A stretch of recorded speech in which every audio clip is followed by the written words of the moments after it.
My name's Molly. Welcome to my YouTube channel, Purpose, where we talk about just that. What's our reason for being on this earth? Why were we born? Is this just some big waiting room that we hang out in until we go to heaven? What's our reason for being here? Well, if you've been following along with me, you know what I think. I think our entire purpose for being alive on this earth is to love God and get to know Him more and more every day and learn how to love Him more and more every day, and to learn how to love each other more and more every day, which is the hard thing to do. And I don't mean that we have to have a relationship with everybody. You don't even have to like everybody. It just means that you don't wish any ill will on people, that if you hate somebody or you're angry with somebody, you ask God to touch your heart and help you release that to Him. It means that you pray for people and you ask God to touch their heart and give them love and peace and wisdom.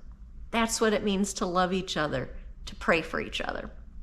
Well, this is hard stuff. This isn't easy stuff to do, and God knew that it wasn't going to be easy. He knew it wouldn't be easy to love Him when He's not down here hanging out with us. So He left us directions. He left us the Bible. And when we left off, we just finished reading about Sodom and Gomorrah, where people were so caught up in materialistic things and living their lives just for themselves that they got away from God. They forgot God. And God destroyed the cities of Sodom and Gomorrah because at some point everybody's going to have a judgment day, and that just happened to be their judgment day. And we learn from those two towns that you can't get caught up in the material stuff. You can't live your life just for, I don't know, having fun. And it's easy to want to make this little bubble for yourself, this little world for yourself, where there's no pain and there's just happiness and peace and calm. It's all we want. We just want peace and calm. But we can't create that for ourselves. We can work as hard as we want to make the biggest bubble, thickest bubble we can to insulate ourselves from all the pain in the world, and it's not going to work. Only God can give us peace. And so instead of just focusing, I think, on how to keep ourselves from being hurt and how to keep ourselves happy and entertained, I think we need to focus on God. I think we need to think about God every second of our day, and every single thing we do in our day needs to be for Him. Hard to do. When you wake up in the morning and you're brushing your teeth, pray. Ask God to bless you that day and to lead you closer to Him. Ask Him to bless your family and your friends and to touch their hearts and lead them closer to Him. And when you're eating breakfast, tell God, thank you. Thank you for all the great things in your life. And as you're going throughout your day, driving to work, maybe pray for other people. Maybe listen to a religious podcast instead of the radio. And when you're at work, ask God to bless everyone whose life you're going to touch that day. Ask Him to bring peace and comfort to people at your workplace. And do that all throughout your day. At lunchtime, thank God for everything that's happened in your day that day. And maybe read some religious material. Read the scriptures. Read Proverbs, or read a psalm every day at lunch. Whatever. Do whatever it takes to get to know God more and more.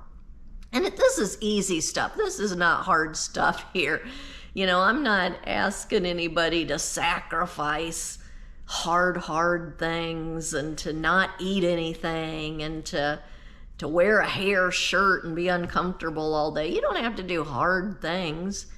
Just focus everything you do throughout your day on God.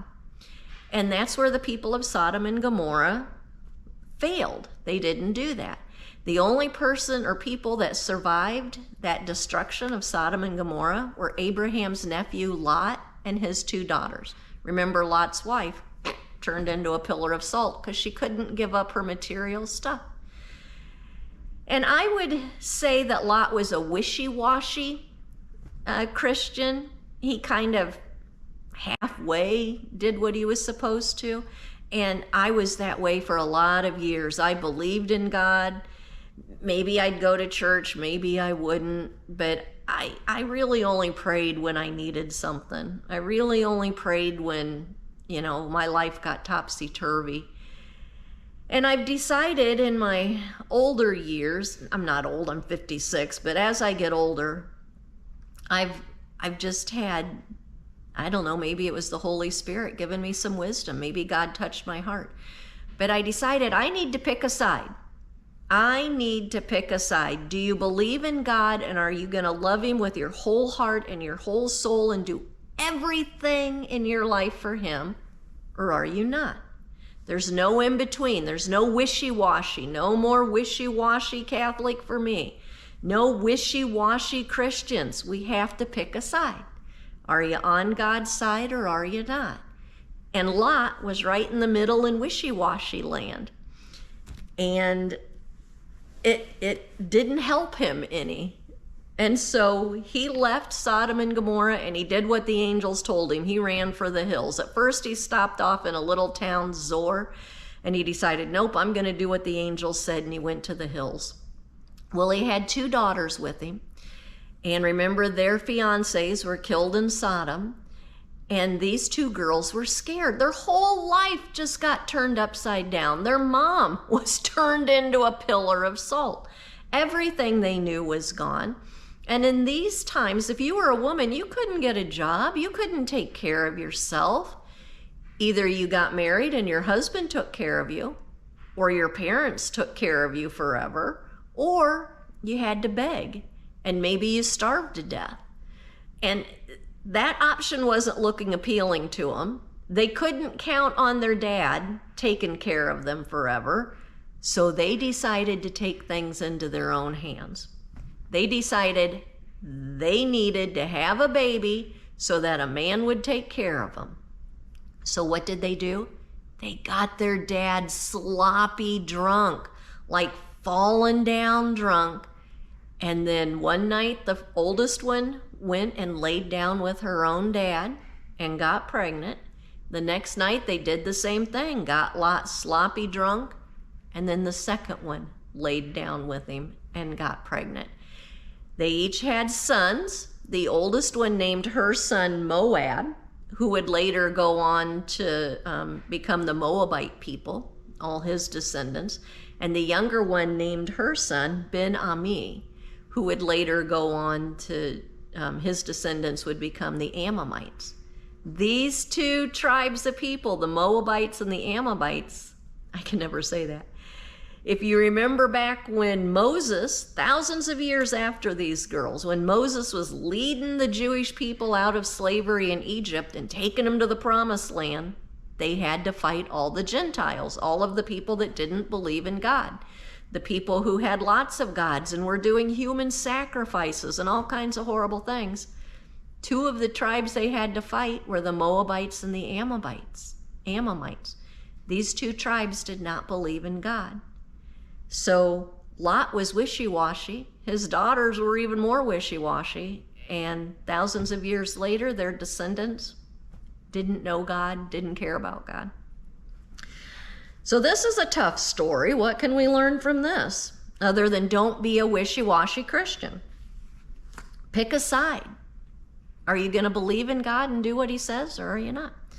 But I think we can also learn here, Lot had some responsibility in this. He didn't need to get sloppy drunk. We have to be responsible for ourselves and not get led down the garden path to get sloppy drunk or to do things that we know are wrong. So that's number 1. Number 2, don't take advantage of people who are helpless. Don't take advantage of people. And we think, oh yeah, I would never take advantage of somebody. But we do it all the time. And I'm not talking about big corporations here. I'm talking about in our everyday life. When you could do something at work, but you just don't want to, you figure somebody else will do it. It's taking advantage of them. When you kind of manipulate somebody into doing what you want, you're taking advantage of them. If you, I don't know, ask your parents to babysit your kids a little more than you should because you know they're going to say yes, might be taking advantage of them. If you're a parent and you're asking your kids to constantly come over and help you mow the yard or do household repairs, or if you're like me, help you with computer stuff, you might be taking advantage of your kids. So you really have to look at your life and see, am I taking advantage of somebody? Is that a job I could do? Or if there's people at your church or at your work who are just really seem burdened and bogged down by a lot of work, how can I help you? Don't take advantage and figure somebody else is going to clean the church. Somebody else is going to do my work at my job. Somebody else is going to, do whatever for me. You do it. You go to them and say, can I help you? The next door neighbor lady who's out there scooping her driveway, go and ask her if you can help her. There's all kinds of things we can do. And then we can get more global. I found out that batteries, like for solar powered things and electric cars, those batteries, the components they need are mined from a mine in Africa, and they use children to do it because it's a tight space and the kids die all the time. Well, they're just kids. There's a lot more of them.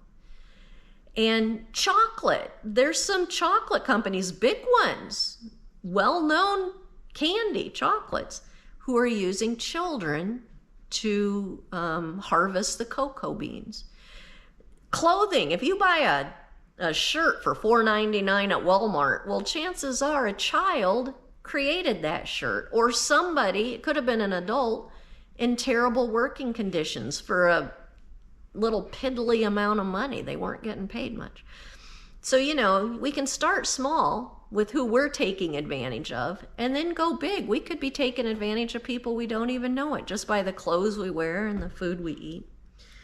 So I'm not saying you have to spend your whole life making sure that you're not taking advantage of anybody or a child didn't make your clothes, but we do need to be responsible for what we buy and what we eat and try our best to know where it came from. And we need to make sure that the people around us aren't being taken advantage of, that we're not asking them to do things that we could be doing, that we're not putting our work off onto somebody else. And when we see somebody who's vulnerable, we need to step in and see if they need any help. Well, that's my lesson anyway that I got from Lot.